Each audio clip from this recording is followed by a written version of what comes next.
Bonjour à tous, dans cette vidéo je vais parler des vacances en Corée. En Corée on a beaucoup moins de congés payés qu'en France, même si ça dépend de l'entreprise. Donc on essaye de profiter de très courtes périodes de vacances. Donc c'est pour ça qu'on essaye de partir pendant les week-ends. D'où vient le nom d'émission Ilbagil, qui veut dire un jour de nuit, qui parle des gens qui voyagent pendant justement 2 jours. D'ailleurs, cette émission est disponible sur YouTube, donc n'hésitez pas à aller regarder, c'est sous-titré en anglais, ça vous aidera à travailler coréen. Donc pour partir en voyage, on prend l'autoroute en Corée, notamment il y a Gyeongbusan qui est l'autoroute la plus connue, la plus utilisée en Corée. Ça relie la ville de Seoul et Busan. Et sur les autoroutes, vous allez voir qu'il y a beaucoup de petits restaurants qui vendent des plats pas chers et très très bons. Il y a même des autoroutes qui sont des aires d'autoroute qui sont connues pour certains plats. Il y a par exemple le haejanguk, qui est une soupe qui soigne la gueule de bois. Donc si vous voyagez en Corée et que vous voyez le mot haejanguk, qui veut dire la soupe pour soigner la gueule de bois, n'hésitez pas à goûter, c'est très très bon. C'est une soupe bouillante, épicée, qui fait du bien pour les Coréens. On a 2 très grandes fêtes nationales en Corée. Le premier c'est Seollal, c'est le nouvel an coréen. C'est le jour où toute la famille se réunit, on fait une cérémonie pour les ancêtres et on fait des plats ensemble et on mange ensemble.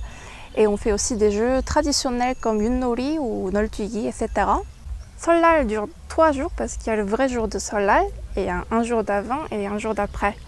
Ce qui permet de faire le trajet, profiter de la famille et puis repartir. La deuxième grande fête nationale de la Corée, c'est Chuseok. C'est une fête de récolte. Pour Chuseok aussi, on fait une cérémonie pour les ancêtres et on fait des visites des tombeaux. Dans ma famille, on va aller visiter les tombeaux de mes arrière-grands-parents. Sinon, on fête aussi l'anniversaire de Bouddha. On appelle ça Seokgatansinil et pendant cette fête, on décore les temples avec plein de lanternes. Et j'en ai profité aussi il y a quelques années et c'était vraiment magnifique, j'ai pris beaucoup de photos. Maintenant je vais parler des lieux touristiques en Corée.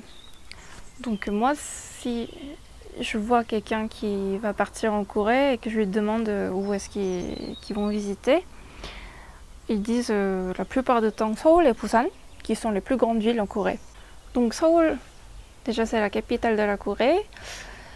Ce qui est le plus intéressant de Seoul, c'est qu'on peut trouver beaucoup de palais historiques comme Gyeongbokgung, Changgyeonggung, etc. Tout ce qui finit par Gung sont des palais. Par exemple, Gyeongbokgung, il y a des ouvertures nocturnes des fois pendant l'année et on peut voir les palais décorés avec beaucoup de lumière qui sont projetés sur le lac, qui sont en face du palais. C'est vraiment magnifique. Vous allez voir qu'il y a beaucoup de photographes qui sont venus pour prendre des photos. La deuxième ville touristique, c'est Busan. Donc c'est la deuxième plus grande ville en Corée. C'est situé au sud de la Corée du Sud. Donc on a à la fois la plage et la très grande ville avec beaucoup de buildings.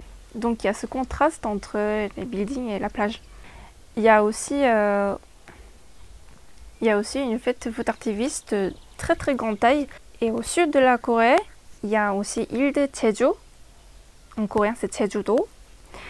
Donc même pour les Coréens, c'est un endroit assez exotique parce qu'on a un paysage assez différent de la Corée du Sud. C'est-à-dire qu'il y a des palmiers, on voit des champs de colza, on voit des chevaux, on mange des choses différentes. Donc même pour les Coréens, c'est un endroit super touristique. En Corée, il y a 2 parcs d'attractions. Donc le premier parc d'attractions, c'est Everland, qui est construit par Samsung. Donc c'est le premier parc d'attractions et le plus grand en Corée.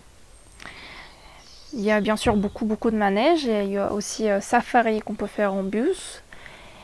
Il y a beaucoup de parades, il y a beaucoup de spectacles. Le deuxième parc d'attractions, ça s'appelle Lotte World, qui est construit par Lotte, qui est une entreprise qui a des hôtels, qui a des galeries commerciales, qui produit aussi des gâteaux, etc., qui produit un peu tout. Donc si vous allez à Lotte World, vous allez voir qu'il y a Aussi les hôtels, les galeries commerciales, etc. C'est pas juste un parc d'attractions, il y a de tout. C'est comme une ville dans une ville. Voilà, c'est tout pour les vacances en Corée. Merci d'avoir suivi cette vidéo. À la prochaine!